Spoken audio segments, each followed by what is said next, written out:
तो स्टूडेंट्स आज का हमारा जो टॉपिक है वो है स्टूडेंट्स एग्रीकल्चर क्रॉप में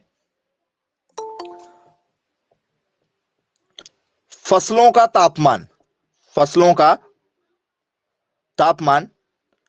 टेम्परेचर ऑफ क्रॉप्स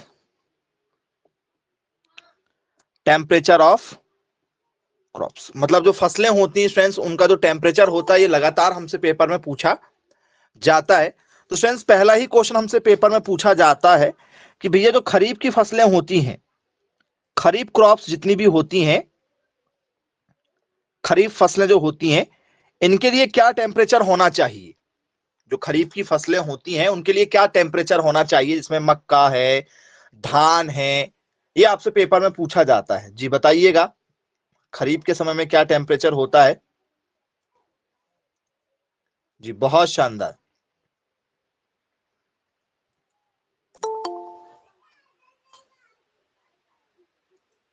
जी 25 से 30 के बीच में होता है। ओके, तो स्टूडेंट्स जब बारिश होती तो आपने देखा होगा ज्यादा टेम्परेचर नहीं निकल पाता है। तो बोले यस सर, ज्यादा टेम्परेचर नहीं निकल पाता है, तो क्या होगा स्टूडेंट्स नॉर्मल टेम्परेचर। तो सर नॉर्मल टेम्परेचर जो है वो 16 से लेकर 20 डिग्री सेल्सियस के बीच में होता है। ये कब का है, जब क्या होता है ये ग्रो करता है। मतलब जब क्या होता है ग्रोइंग का जो दो टेम्परेचर होते हैं, एक ग्रोइंग का होता है जब क्या होता है सर ये उगता है। जब ये उगता है उस समय का टेम्परेचर क्या होता है 16 से 20 तक हो सकता है या 25 तक भी जा सकता है ज्यादा से ज्यादा। बोले यस सर। लेकिन जब क्या होता है स्टूडेंट्स इनको राइपनिंग का समय जब होता है, अब ये राइपनिंग क्या चीज होती है भाई, पेपर में पूछा जाता है। ये यदि आपसे पेपर में पूछा जाए कि ये राइप का मतलब क्या होता है, राइपनिंग, जी कई बार चर्चा का विषय बन चुका है ये। तो सर राइपनिंग का मतलब होता है पकना। जब क्या होते हैं इनके जो बीज होते हैं वो पकने लगते हैं, मतलब उसमें दाने आने लगते हैं। जब क्या होते हैं फसलों में क्या आने लगते हैं, दाने आने लगते हैं, तो उस समय का टेम्परेचर क्या रखना चाहिए। पकते समय क्या टेम्परेचर होता होगा सर। पकते समय जो टेम्परेचर है वो हमारा स्टूडेंट्स 25 से बढ़ते हुए 37 डिग्री सेल्सियस तक हो जाता है। 25 डिग्री से लेकर कहां तक पहुंच जाता है, 37 तक पहुंच जाता है। पहुंच जाता है कि 37 तक, बोले सर नहीं 37 तक नहीं पहुंचता है। कितना पहुंचता है बोलो, 37 ज्यादा हो गया, इतने में तो बहुत जोर से गर्मी लगने लगती है। तो फिर क्या होगा, क्योंकि बारिश के बाद में तो ठंड चालू हो जाती, तो टेम्परेचर 35 तक कैसे पहुंच जाएगा, कितना पहुंचेगा 30 तक। बोले यस सर, लगभग लगभग 31 तक। कितना 31 तक टेम्परेचर पहुंच जाता है। बोले जी बिल्कुल सर, क्लियर है। अब यही क्वेश्चन जो है वो रबी के लिए आ जाता है, रबी क्रॉप्स के लिए। मतलब जितनी भी जो रबी की फसलें होती हैं उन फसलों का टेम्परेचर लगेगा लगभग लगभग। पहले बात जब हम लोग क्या कर रहे हैं बीज लगा रहे हैं, तो ठीक है उगते समय जो क्या हो रहा है जर्मिनेशन हो रहा है, उस समय क्या टेम्परेचर होना चाहिए रबी की क्रॉप का, मैसेज कीजिएगा जो भी आप लोगों को लग रहा है, क्योंकि लगातार ये कई बार हमसे पेपर में क्वेश्चन पूछे जा चुके हैं।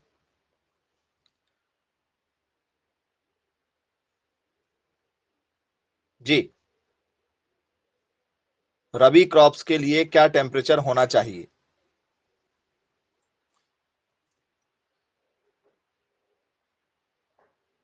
पंद्रह से 20 डिग्री सेल्सियस।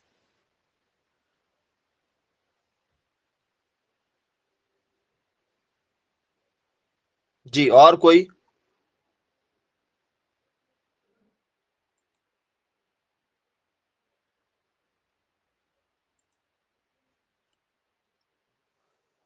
ओके 20-25 के आसपास में आप जा रहे हैं। जी हाँ स्टूडेंट्स, नॉर्मल टेम्परेचर जो है वो लगभग लगभग क्या होना चाहिए आप लोगों का। तो सर उगते समय का जो टेम्परेचर है वो कितना पहुंच जाता है, तो सर 20 से लेकर 25 के बीच में जो है वो उगते समय का टेम्परेचर होता है। बोले जी सर, जब इसके पकने का समय आता है, जब इसके क्या आता है पकने का समय आता है, तो उसमें पकते समय क्या टेम्परेचर होना चाहिए, परिपक्वता के समय। जी जब ये पकता है तो पकने के समय में क्या टेम्परेचर होना चाहिए? 25 से 30 हो जाना चाहिए।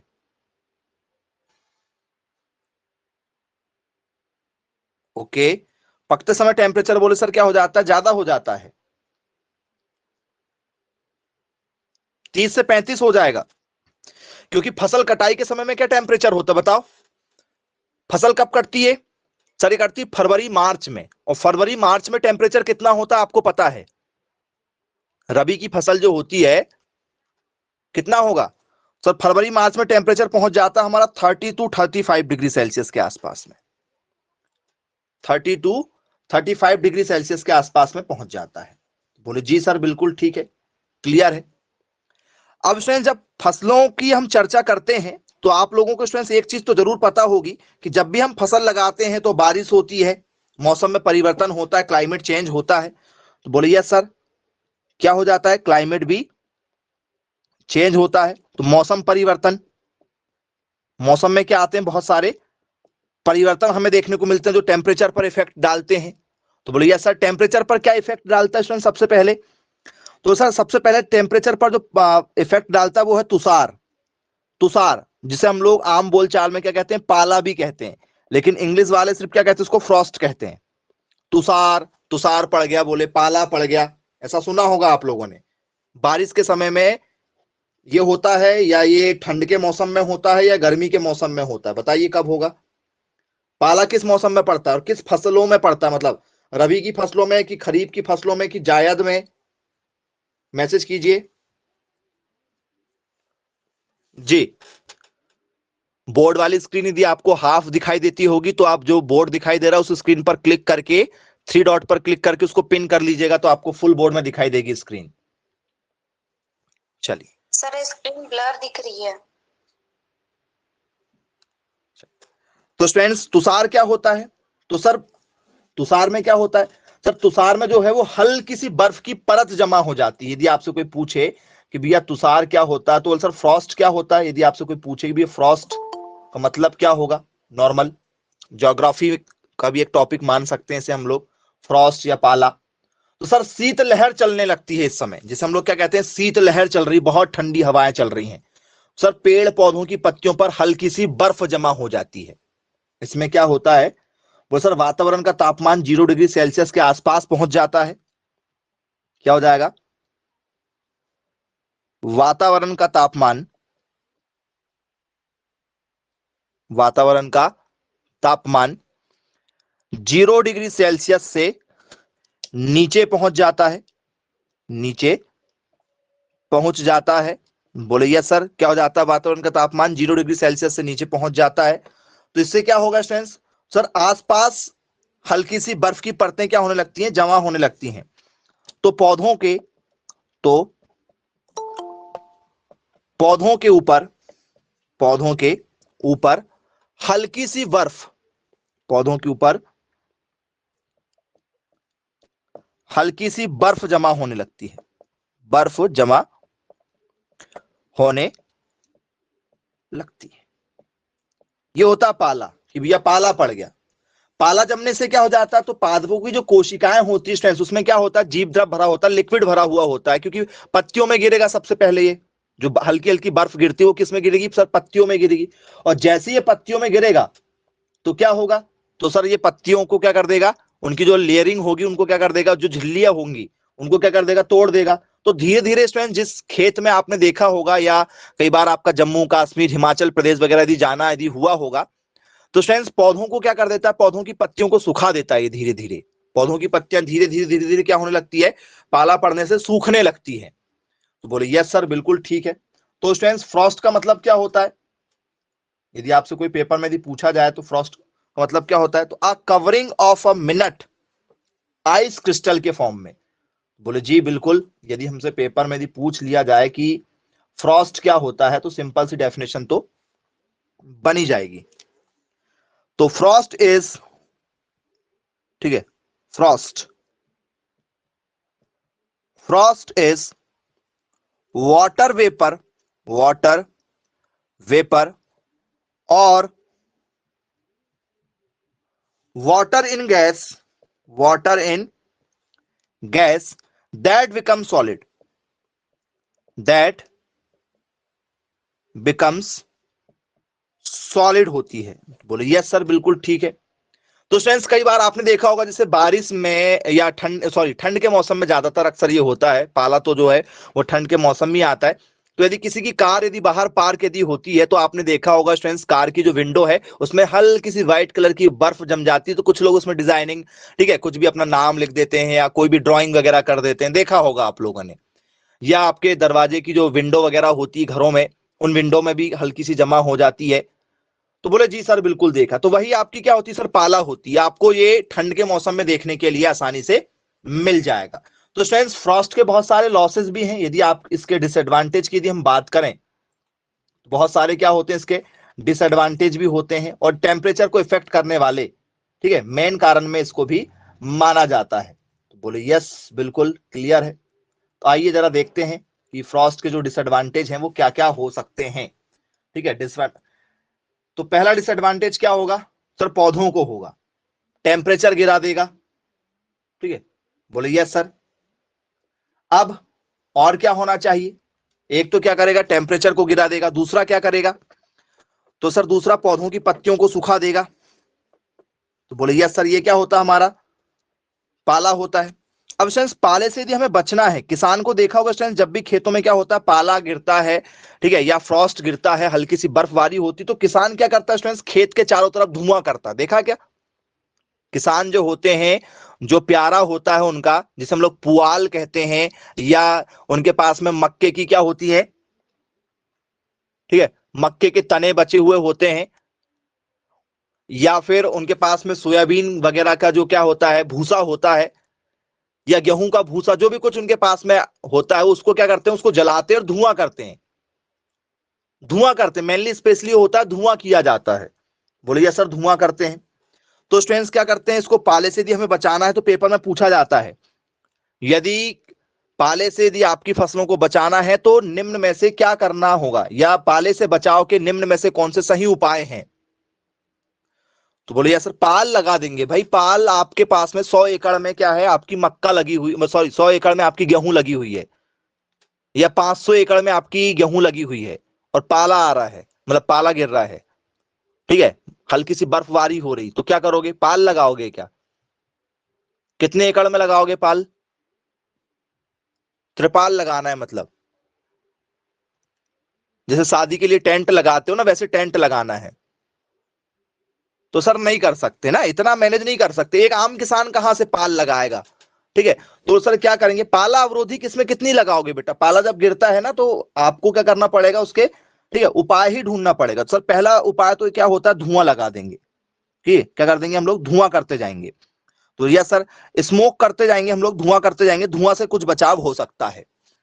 यदि धुआं से बचाव नहीं, ये तो एक नॉर्मली जो किसान करते हैं कुल मिला के, धुआं से यदि ज्यादा नहीं हो रहा तो स्टूडेंट्स क्या करते हैं, हल्का सा 0.1% क्या करते हैं, H2SO4 का क्या करते हैं, छिड़काव करते हैं, स्प्रे करते हैं इसका।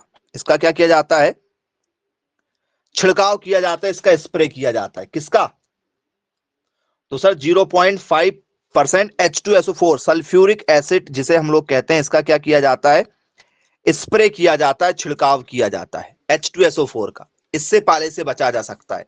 0.1% का मतलब क्या होगा भाई, 0.1% का मतलब क्या होगा, वो सर 100% यदि है तो 100% में मान चलो क्या करना पड़ेगा 0.1। यदि 100 लीटर यदि पानी यदि आप यूज कर रहे हो तो 0.1 क्या करना पड़ेगा आपको, लीटर लेना पड़ेगा। ये बहुत कम ना के मात्रा में, क्योंकि सल्फ्यूरिक अम्ल जो है वो क्या कर देता है, ऑलरेडी पौधों की पत्तियों में डाल दोगे ना तो जला देगा। ये प्रैक्टिकल भी आपने स्कूल में किया होगा, सल्फ्यूरिक एसिड वाला, H2SO4 सल्फ्यूरिक अम्लों को कहते हैं, या अम्लों का राजा कहा जाता है इसे, एक प्रकार से एसिड ही होता है ये। जब भी पाला पड़ता है स्टूडेंट्स आपने देखा होगा कोई भी स्प्रिंकलर नहीं चलाता, जितने भी लोग होते हैं, ठीक है, वो स्प्रिंकलर चलाना बंद कर देते हैं। मैक्सिमम लोगों को देखा होगा स्प्रिंकलर नहीं चलाते हैं, पानी को क्या करते हैं, रेलते हैं, रेलर वाला जो पानी चलता है वैसे चलाते हैं। तो सिंचाई की जाती है, इसमें क्या की जाती है, सिंचाई करते हैं, मतलब इरिगेशन किया जाता है। इरिगेशन किया जाता है। लेकिन आजकल स्प्रिंकलर ही सिस्टम है तो मैक्सिमम लोग स्प्रिंकलर ही चलाते हैं, तो कंटिन्यू यदि चला रहे हैं तो कोई दिक्कत नहीं है ना। तो स्प्रिंग इससे क्या करते हैं, सिंचाई भी करते हैं। और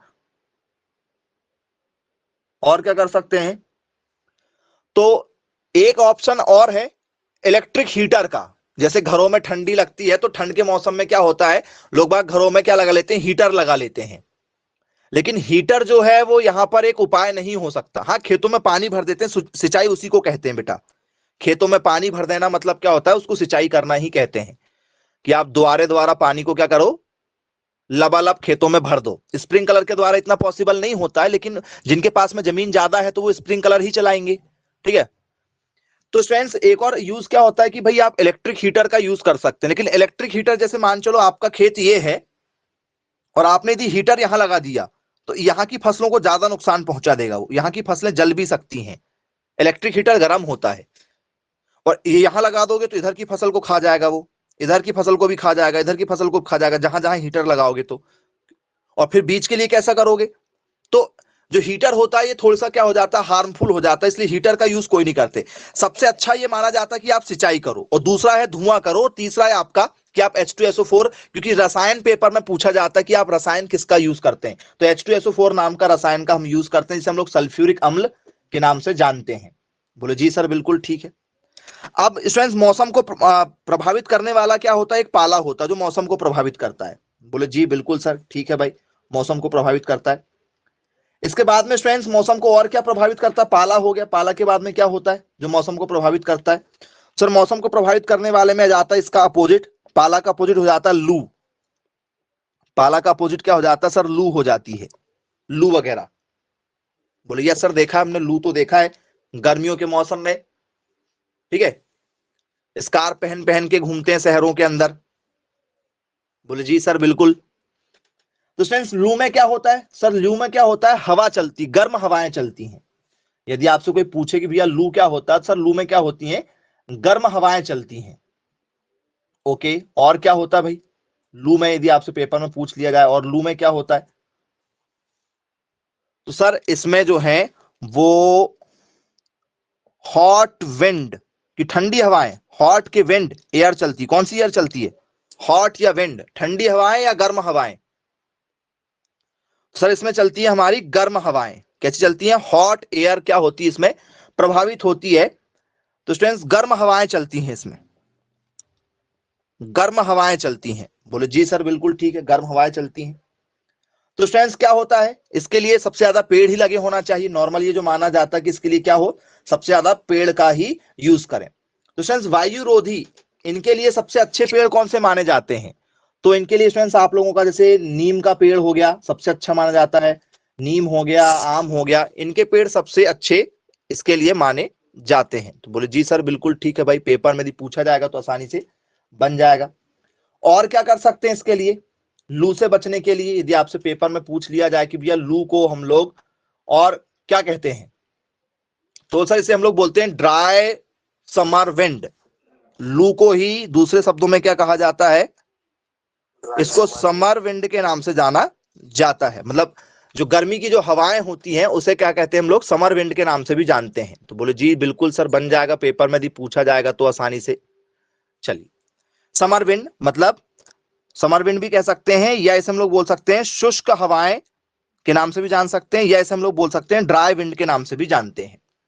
चलिए, अब ये किस मौसम में चलती हैं, पेपर में भी पूछा जाता है, क्योंकि जो पाला है आप लोगों का, पाला वो कब पड़ता है, पाला का समय कब होता है, तो सर जो पाले का समय होता है वो होता है हमारा कब, दिसंबर जनवरी के समय में, कि जनवरी फरवरी में। पाला का जो समय होता है वो जनवरी फरवरी होगा या दिसंबर जनवरी होगा, नहीं रबी की फसल में तो होगा, लेकिन शुरुआत में थोड़ी होता है कि कभी भी हो जाएगा। अक्टूबर में हो जाएगा क्या, बोल सर नहीं अक्टूबर में थोड़ी होता है, नवंबर में, और नवंबर में भी नहीं होता। दिसंबर जनवरी की जनवरी फरवरी में मेन होता है। तो सर दिसंबर जनवरी के महीने में ही पाले से बचाया जाता है, क्योंकि फसल जो है वो इसी समय बड़ी होती है। दिसंबर जनवरी का ही जो खेल है ये सबसे खतरनाक है, जनवरी वाला मेन स्पेशली होता है, क्योंकि फरवरी में तो फसल पकने लगती है, तो पकते समय फिर उसको कोई दिक्कत नहीं होती, उसको मेन दिक्कत होती दूधिया अवस्था में। दूधिया अवस्था में होती है। जब क्या होते हैं, उसके जो बीज होते हैं वो हल्के हल्के अंकुरित होना चालू होते हैं, उनमें दूध आना चालू हो जाता है हल्का सा।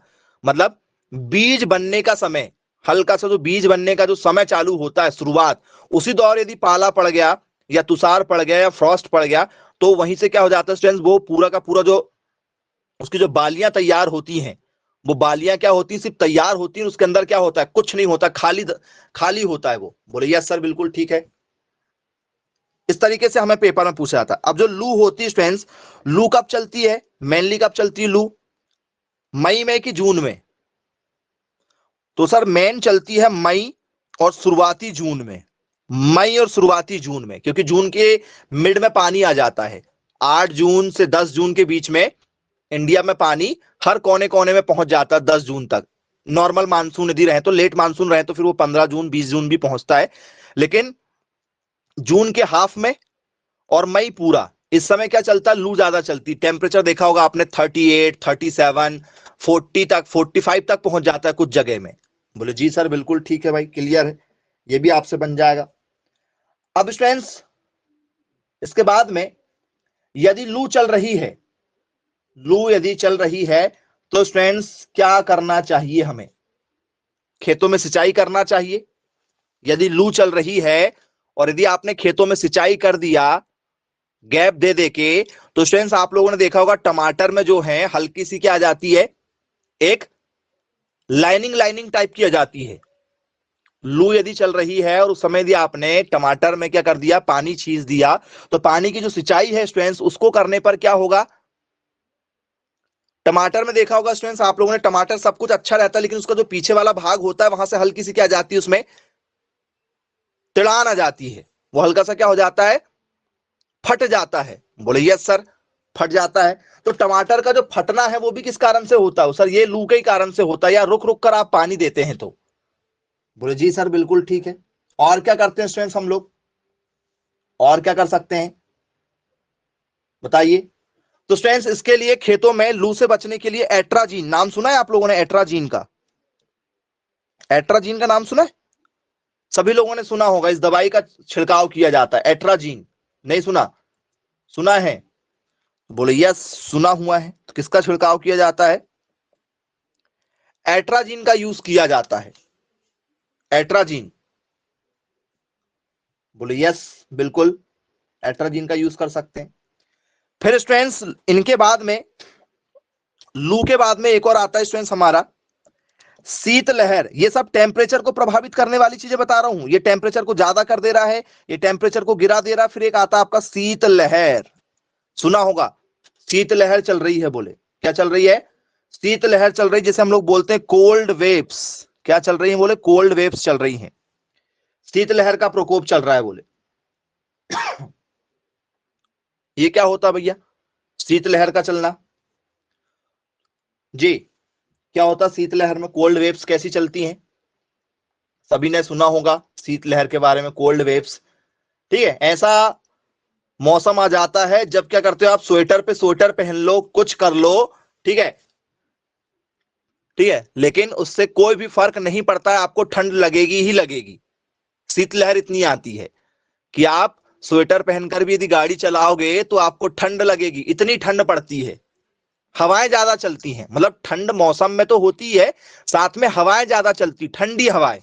लू में गर्म हवाएं चलती हैं, शीतलहर में कोल्ड वेव्स चलती हैं, ठंडी हवाएं चलती हैं, इनमें ठंडी हवाएं चलती हैं। बोले यस सर बिल्कुल ठीक है। और ये बहुत ही ज्यादा क्या कर देती हैं, टेम्परेचर को गिरा देती हैं, टेम्परेचर को क्या कर देती हैं, बहुत ही ज्यादा कोल्ड कर देती हैं, कूलिंग ऑफ द ईयर। बोले यस सर। और ओवर अ लार्ज एरिया क्या होता है स्टूडेंट्स, शीतलहर कब चलती है, जैसे मान चलो ये आपका, ठीक है, ये इंडिया है, मान चलो यहां पर हम मान कर ले कि भैया ये इंडिया है, इंडिया में मान चलो यहां पर एमपी है, यहां पर सीजी है, यहां पर हमारा, ठीक है, महाराष्ट्र यहां पर है, एमएच महाराष्ट्र आपका यहां पर है, यहां पर आप लोग ले लो, यहां पर राजस्थान हो गया और यहां पर आपका क्या हो गया, गुजरात हो गया। ठीक है, तो इस तरीके से स्टूडेंट्स हम लोग मान ले, यहाँ हिमाचल प्रदेश हो गया आप लोगों का, दिल्ली वगैरह हो गया, जो भी आप लेना चाहें।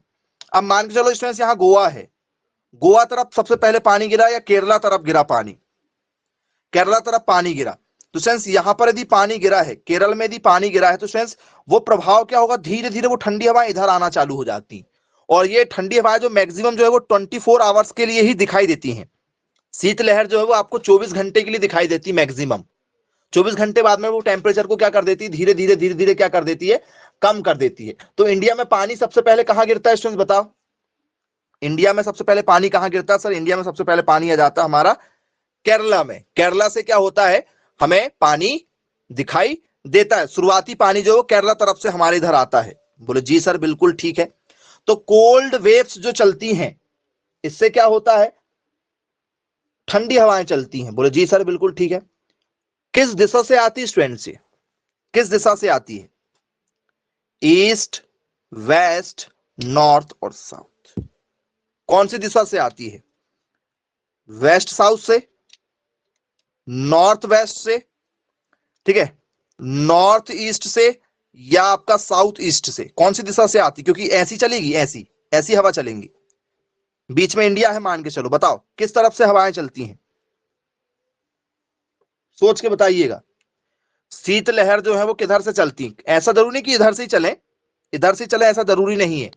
और इंडिया जो है वो किस तरीके से मैप में है वो भी आपको समझना पड़ेगा। सोच के बताइएगा क्या इसका करेक्ट आंसर हो सकता है आप लोगों के हिसाब से। नॉर्थ से चलती है, ओके, उत्तर पूर्व से चलती हैं। ठंडी हवाएं जो होती हैं कहां से चलती हैं? सर ठंडी हवाएं चलती है हमारी उत्तर पूर्व से। कहां से चलती हैं? ठीक है, उत्तर पूर्व से चलती हैं। बोले सर कहां से चलती हैं? उत्तर पूर्व से, मतलब नॉर्थ टू साउथ ईस्ट चलती हैं। कहां चलती हैं? नॉर्थ टू ईस्ट चलती हैं। क्या सही है क्या, बताओ? ईस्ट से चलेंगी क्या, बताओ? बोले यस सर, नॉर्थ ईस्ट से चलती हैं ठंडी हवाएं। ठंडी हवाएं कैसी चलती हैं? जब पानी इधर से गिरता है तो फ्रेंड्स ठंडा मौसम कहां से बनता है? वो सर जैसे वो पहाड़ से टकराएगी, जब वापिस आएगी तो क्या बनेगा, ठंडा मौसम बनेगा क्या? ऐसा होगा? बताओ, यदि वो पहाड़ों से टकराकर आती हैं तो ही बारिश होती है, तो ही ठंडा मौसम बनता है क्या? ऐसा ही होता शीतलहर में? जी बताइए। चलिए, जब भी शीतलहर पड़ती है स्टूडेंट्स, आपने देखा होगा पौधों की वृद्धि जो हो जाती है, पौधों की जो ग्रोथ है वो रुक जाती है या कम हो जाती है, इसे हम लोग कह सकते हैं। और जब भी शीतलहर पड़ती है, जब भी कोल्ड वेव्स आती हैं, तो उस समय जो है वो प्रोडक्शन कम हो जाता है। तो गन्ने का प्रोडक्शन में प्रभावित होगा, कि मक्के के प्रोडक्शन में प्रभावित होगा, कि पूरी रबी क्रॉप्स में प्रभावित होगा? तो सर शीतलहर का जो समय आता है वो सर सभी की सभी रबी फसलों के लिए आता है, सभी रबी क्रॉप्स के लिए आता है। याद रखिएगा, शीतलहर जब भी चलती है तो टोटल कौन इफेक्ट होता है? वो सर पूरी रबी क्रॉप्स जो है वो प्रभावित होती हैं। रबी की फसलें क्या होती हैं, इसमें प्रभावित होती हैं। तो बोले यस सर बिल्कुल ठीक है, क्लियर है, बन जाएगा यदि हमसे पेपर में यदि क्वेश्चन पूछा जाए तो। चलिए, इसके बाद में स्टूडेंट्स आप लोगों से दो चीजें पूछी जाती हैं जो आपने कई बार पढ़ा हुआ होगा, जो क्लाइमेट, तापमान को, ठीक है, प्रभावित करने वाली चीजें हैं। एक सुना होगा स्टूडेंट्स आप लोगों ने, अतिवृष्टि, अतिवृष्टि, और एक नाम सुना होगा स्टूडेंट्स आपने, अनावृष्टि। ये भी टेम्परेचर को प्रभावित करती हैं। एक है हमारा अतिवृष्टि और एक होता है स्टूडेंट्स हमारा अनावृष्टि। सुना है क्या नाम? बोले यस बिल्कुल सुना हुआ है। अब स्टूडेंट्स अतिवृष्टि और अनावृष्टि में क्या होता है बताइए? नाम बहुत इजी है, मतलब आपने सुना होगा इनके बारे में। जी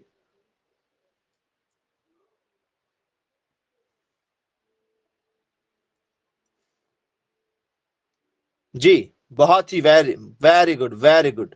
जी, तो स्टूडेंट्स इसे क्या कहा जाता है? अतिवृष्टि को क्या, अति, अति मतलब क्या होता है? वो सर ज्यादा। मतलब इसमें क्या होता है, देखो इंग्लिश नाम तो आपको काफी इजी है, इसको बोलते हैं हैवी रेनफॉल। अब तो बहुत इजी हो जाएगा, हैवी रेनफॉल।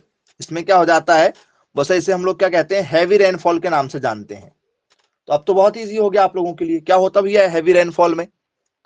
सर अतिवृष्टि का मतलब हो जाता है किसी स्थान पर क्या हो जाना, अधिक बारिश हो जाना, मतलब हैवी रेनफॉल। क्या हो जाएगा? हैवी रेनफॉल हो जाएगा। बोले जी सर बिल्कुल ठीक है, मतलब बारिश ज्यादा हो जाना, बारिश ज्यादा हो जाना। यदि किसी स्थान पर यदि बारिश ज्यादा हो जाएगी तो वहां का टेम्परेचर क्या हो जाएगा, परिवर्तित हो जाएगा। बोले यस सर, यदि कहीं पर यदि ज्यादा बारिश यदि होगी तो वहां का टेम्परेचर क्या हो जाएगा, परिवर्तित हो जाएगा। चलिए अब अनावृष्टि हो गई है, अनावृष्टि, तो अनावृष्टि में क्या होगा बताइए। यदि कहीं पर यदि अनावृष्टि हो गई है तो अनावृष्टि किसे कहते हैं, अनावृष्टि का मतलब क्या होता है सर, अनावृष्टि का मतलब होता है ड्राफ्ट। अनावृष्टि का मतलब क्या होता है, ड्राफ्ट, मतलब सूखा। मतलब क्या पड़ गया है वहां पर, वो सर उस एरिया में क्या पड़ गया है, सूखा पड़ गया है। कंडीशन कैसी हो गई है, पूरी की पूरी सूखे वाली कंडीशन हो गई है। तो बोले जी सर बिल्कुल ठीक है भाई, क्लियर है। तो इसे हम लोग बोल देते हैं कि वहां पर क्या पड़ गया, सूखा पड़ गया है। ओके, क्लियर है। अनावृष्टि भी क्लियर हो गया आप लोगों से कि वहां पर क्या पड़ा है, सूखा पड़ा। चलो अब एक होता है स्टूडेंट्स आपका अल्पवृष्टि, नाम सुना होगा आप लोगों ने, अल्पवृष्टि। अल्पवृष्टि क्या होता है, अल्पवृष्टि, ये सारे क्वेश्चन पूछे गए हैं डेफिनेशन बेस्ड। ये जो क्वेश्चन मैं आपको बता रहा हूं ये क्वेश्चन डेफिनेशन बेस्ड पूछे गए हैं। जी बताइए अल्पवृष्टि क्या होती है, ये आजकल ज्यादा चलन में है। अल्पवृष्टि वाला जो है ये बहुत ज्यादा चलन में है। अल्पवृष्टि क्या होती है, बोल सर पर्याप्त वर्षा ना होना, मतलब जितनी बारिश चाहिए उतनी बारिश नहीं हो पाना। मतलब क्या कह सकते हैं इसे हम लोग, इसे हम लोग कह सकते हैं अपर्याप्त। इसे हम लोग क्या कह सकते हैं, अपर्याप्त, अपर्याप्त वर्षा, मतलब कम वर्षा, क्या होना, कम बारिश होना। इसे हम लोग कह सकते हैं कि भैया क्या हुआ है, कम बारिश हुआ है, मतलब अल्पवृष्टि हो गई है। क्या हो गई है, अल्पवृष्टि हो गई है। तो बोले जी सर बिल्कुल ठीक है भाई, क्लियर है। यदि हमसे पेपर में यदि पूछा जाएगा तो आसानी से यहां से क्वेश्चन क्या होगा, बन जाएगा।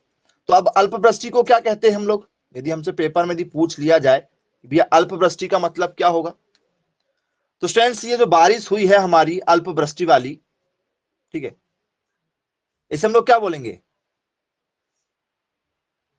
कैसी बारिश हुई है इस बार,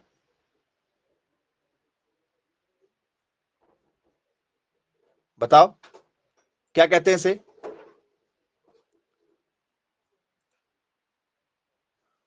जी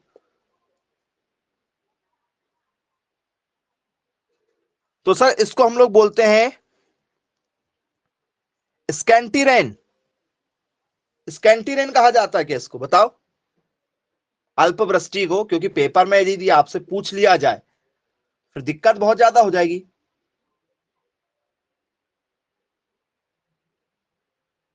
जी बताइएगा क्या हो सकता है,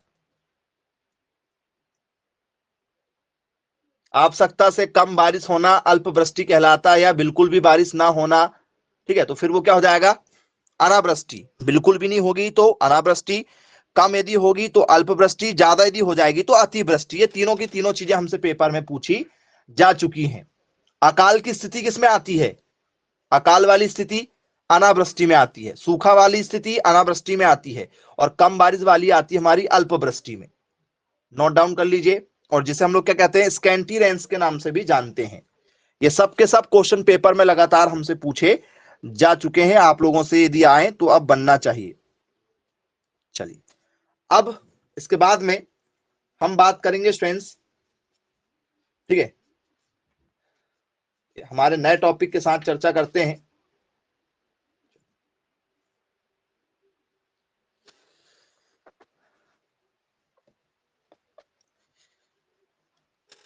इसके बाद में हमसे पेपर में पूछा जाता है स्टूडेंट्स, ठीक है, बीजों के बारे में। क्योंकि तापमान के बाद में हमसे सबसे ज्यादा इंपॉर्टेंट जो क्वेश्चन बनता है हमारा वो किससे बनता है, सीड से बनता है, बीजों से बनता है, सीड, बीज। जी तो स्टूडेंट्स बीज पर यदि आपसे पेपर में यदि क्वेश्चन पूछा जाए, ठीक है, तो इसके लिए सबसे पहला जो क्वेश्चन हमसे बनता है वो है स्टूडेंट्स हमारा कि बीज बनाने की जो प्रक्रिया होती है, ठीक है, वो कैसे होती है।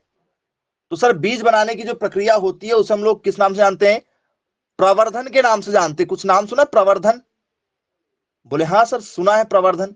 प्रवर्धन किसे कहते हैं बच्चों, प्रवर्धन, बोल सर एक से अनेक पौधे तैयार करना, बीज तभी बनते हैं, क्या होता है, एक से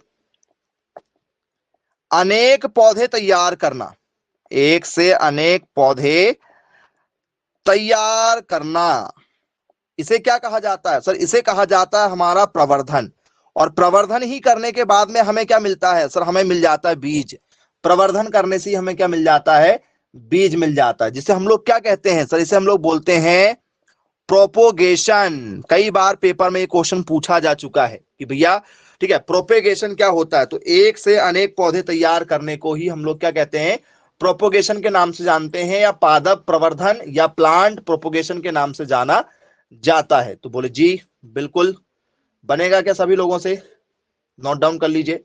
बायोलॉजी, केमिस्ट्री और आप लोगों का एग्रीकल्चर, सभी जगह ये टॉपिक कॉमन है। बायोलॉजी में भी ये टॉपिक कॉमन है क्योंकि वहां पर भी प्रोपोगेशन होता है, ठीक है, वहां पर भी क्या होता है, नई संतानें पैदा हो रही हैं। केमिस्ट्री में भी एक चीज से दूसरी चीज तैयार किया जा रहा है, और एग्रीकल्चर में भी नए पौधे तैयार किए जा रहे हैं। तो ये कॉमन टॉपिक हो जाता है आप लोगों का। तो क्या लिखेंगे इसमें, plant propagation, plant propagation is the process of increasing the number of plants of a particular species. ये स्ट्रेंथ क्या हो जाती है आप लोगों की, डेफिनेशन हो जाती कि भैया क्या होता है, एक पौधे से अनेक पौधों को क्या किया जाता है, यहां पर तैयार किया जाता है। तो बोले जी बिल्कुल बन जाएगा सर। तो बीज ही धीरे धीरे ऐसे निर्माण होता है, क्योंकि एक पौधे से यदि हमें अनेक पौधे तैयार करना, तो हमें किसका निर्माण करना पड़ेगा, बोल सर हमें तैयार करना पड़ेगा बीज का। हमें किसका निर्माण करना पड़ेगा, बोल सर बीज का निर्माण करना पड़ेगा। बीज का निर्माण करेंगे तो ही क्या होगा, नए पौधे तैयार होंगे। तो ये तो हो गया क्लियर, बोले जी बिल्कुल बन जाएगा। अब इसके बाद में स्टूडेंट्स बीज पर बेस्ड क्वेश्चन क्या पूछे जाते हैं, जरा ध्यान दीजिएगा। तो स्टूडेंट्स जैसे आपसे बात किया जाए, हम यहां पर बात कर ले रहे हैं आप लोगों से कि मक्का यदि लिया जाए, जैसे मक्का, तो स्टूडेंट्स मक्के के मेज के प्रति 1000 दानों का, मक्के के 1000 दानों का मतलब उनके जो ग्रेन्स होते हैं उनका वजन कितने ग्राम होता है, पेपर में पूछा गया है। दानों का वजन हर साल पेपर में पूछा जाता है, इसका एक क्वेश्चन भी बनता है, वो क्वेश्चन भी आपको बताएंगे। मैसेज करिए जरा क्या इसका करेक्ट आंसर हो सकता है।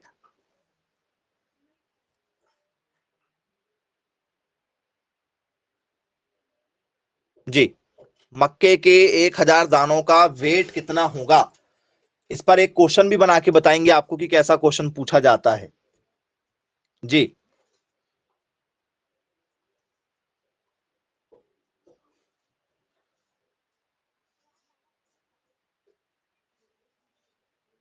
ओके, 150 ग्राम मक्के के 1000 दानों का वजन कितना होता है।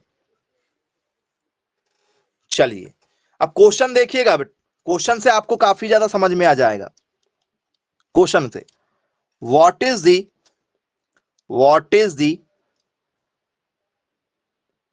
टेस्ट वेट ऑफ मेज, मतलब मक्कों का टेस्ट वजन होता है। अब कुछ बच्चों को ये टेस्ट वजन ही नहीं मालूम, होता कि ये टेस्ट वजन है क्या। ऑप्शन देखिएगा क्या है, 150 से 200 ग्राम के पास में, या 200 से 250 ग्राम के पास में, या 250 से 300 ग्राम के आसपास में, या स्टूडेंट्स इसका वजन जो होता है वो 350 से 400 ग्राम के आसपास में। क्या लग रहा है आपको आंसर बताइए। किस आंसर के साथ जाना चाहेंगे? आपके घर में मक्का है, बोले सर है, उसके 1000 दाने निकालना। आपके घर में जो मक्का होगी उसके आप क्या निकालना, 1000 दाने निकालना, और 1000 दाने को जरा मेजर करके देखना और फिर मुझे आप बताना स्टूडेंट्स। जी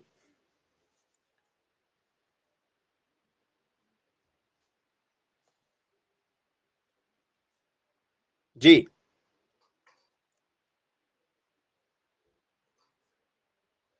बताओ कितना होगा?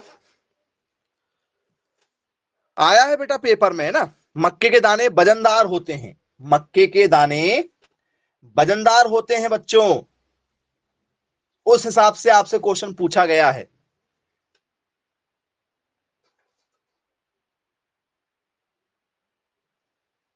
कितना?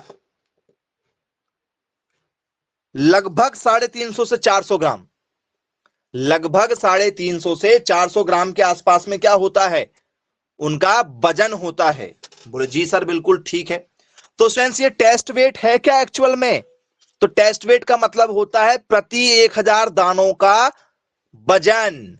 टेस्ट वेट किसे कहा जाता है? यदि आपसे पेपर में दिया आ जाए, क्वेश्चन पूछ लिया जाए, तो टेस्ट वेट या 1000 सीड वेट, है ना, सीड वेट को कहा जाता है टेस्ट वेट। 1000 दानों को, ठीक है, मापना, ठीक है, ग्राम में कि कितने ग्राम निकल कर आ रहे हैं, उसी को टेस्ट वेट कहा जाता है। लगातार कई बार ये पेपर में पूछा जा चुका है ये क्वेश्चन, ठीक है, बहुत ज्यादा चर्चा का विषय रहता है और आप लोग इसको पढ़ के नहीं जाते हैं। चलिए, मैक्सिमम बच्चों ने शुरुआत में ही इस क्वेश्चन का गलत आंसर दिया था। चलो मक्के का हो गया है। अब मक्के के बाद में यही क्वेश्चन जो है वो किसके लिए आ जाए? सरसों के लिए आ जाए। मस्टर्ड, सरसों, सरसों जो होती काफी हल्की होती है। अब आपको यहां पर समझ में आएगा कि भैया कौन सा ज्यादा वजनदार है, क्योंकि इसका कोई ट्रिक नहीं है, इसका ट्रिक आपके माइंड में है और आपके माइंड को यूज करना है कि भैया जो मस्टर्ड होती है, सरसों जो होती है वो बहुत हल्की होती है, तो हल्की होगी तो उसका वजन क्या होगा? कम ही होगा। तो ये आपको खुद को सोचना है। इसका जो वजन होता है वो क्या स्टूडेंट्स, 4 ग्राम होता है या 8 ग्राम होता है या 12 ग्राम होता है या 16 ग्राम होता है? बताइए। सरसों के दाने लेना है 1000, सरसों के दाने 1000 जो है ना वो आप लोगों के, ठीक है, बहुत ही ना के बराबर दाने माने जाएंगे, मान चलो, क्योंकि 1000 दाने तो आसानी से आ जाते हैं। चलो, जितने भी लोग जो तुक्केबाजी कर रहे हैं, आंसर देने में तुक्के लगा रहे हैं, ए बी सी डी कोई भी लगा दो, तो जरा घर में इनके प्रैक्टिकल करके देखना, क्योंकि साइंटिस्ट के द्वारा ये सारे प्रैक्टिकल किए जा चुके हैं। चलिए, मक्के के दाने बहुत ज्यादा हल्के होते हैं, बहुत ज्यादा, 1000 दाने बहुत ज्यादा हो जाए, बहुत हल्के हो जाएंगे।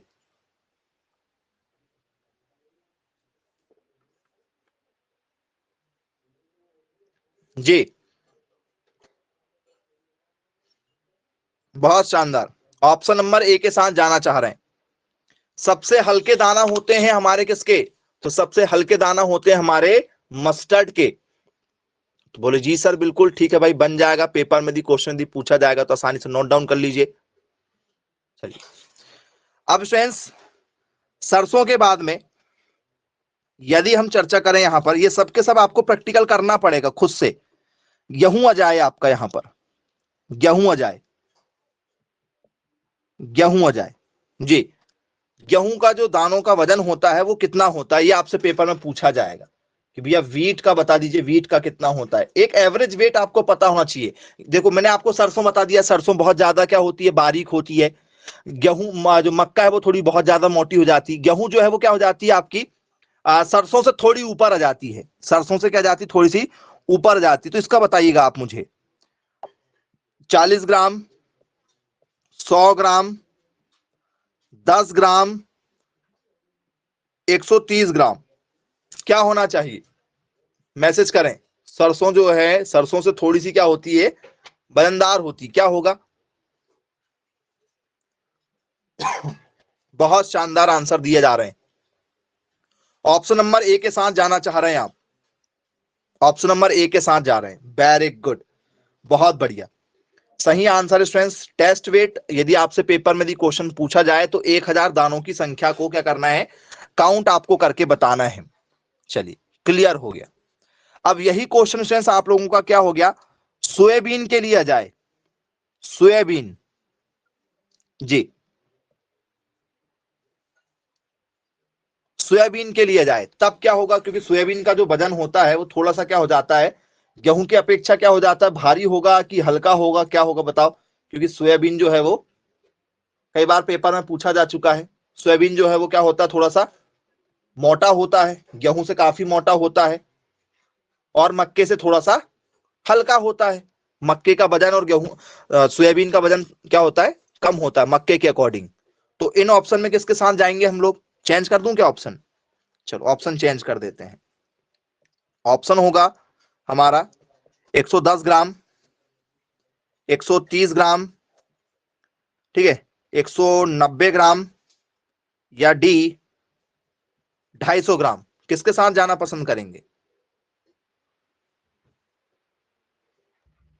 जी, 55 ग्राम कह रहा भाई, एक एक एक्स्ट्रा लगा के 55 ग्राम के आसपास में। जी, और कोई? 250 होता है। जी, बहुत बढ़िया।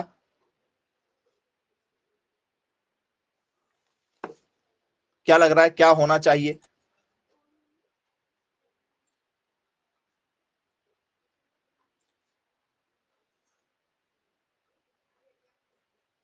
चलिए, ऑप्शन नंबर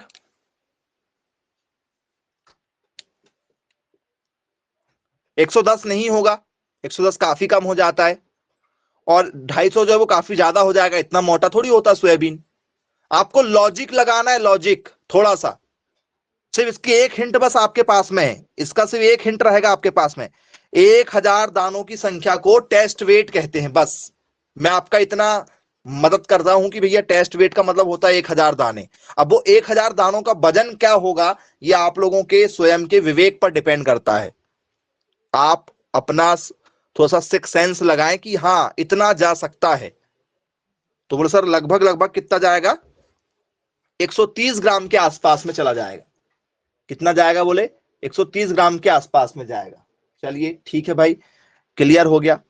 अब यहीं पर स्टूडेंट्स आप लोगों से क्या जाए, ग्राम आ जाए चना, क्या जाए, चना आ जाए, ग्राम, ग्राम आ जाए, चना के बारे में पेपर में पूछ लिया जाए, चना। जी, चना जो होता है स्टूडेंट्स कौन सा वाला? देसी चना भैया, काबुली वाला चना नहीं, देसी चना, देसी वाला। काबुली वाले का तो बहुत ज्यादा हो जाएगा टेस्ट वेट। जी,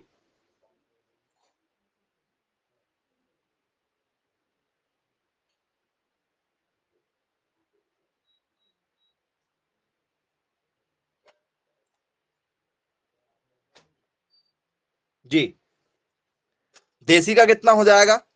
सर जो जैसे सोयाबीन होता है वैसे ये भी होता है, जैसे सोयाबीन होता है वैसे ही ये भी होता है, सही है क्या? 140 150 के आसपास में टेस्ट वेट ग्राम का चने का, सही है क्या?